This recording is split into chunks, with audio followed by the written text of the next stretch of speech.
Hello guys, my name is Abdul Hamid and you're watching Gossipfunda. In this video, I'm going to tell you some new features about eFootball PES 2022.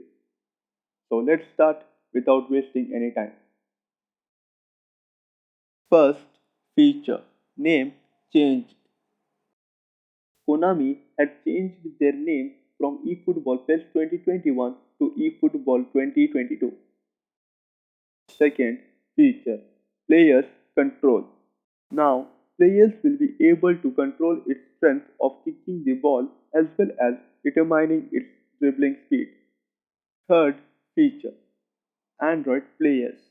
Now, Konami officially said that Android players can even play with Xbox players, PC players, and PS5 players.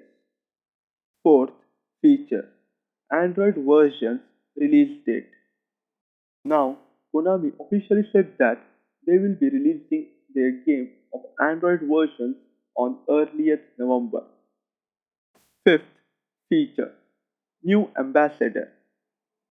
Now, Konami has made official partnership with Neymar Jr. for PES 2022. Sixth feature, match pass system.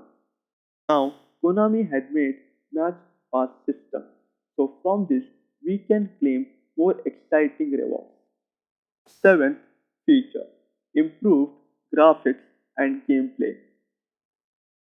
Konami had improved their graphics and gameplay.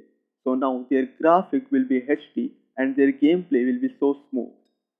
Eighth feature, new cards design.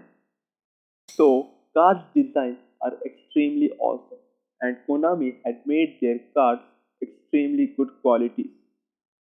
I hope you like this video. Now, for more such kind of videos, subscribe our YouTube channel Gossipfunda. And do not forget to like, share and comment in the video.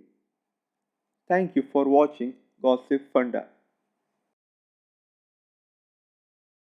Now, for more such kind of amazing videos, visit our official website gossipfunda.com and even APKs available on Google Play Store.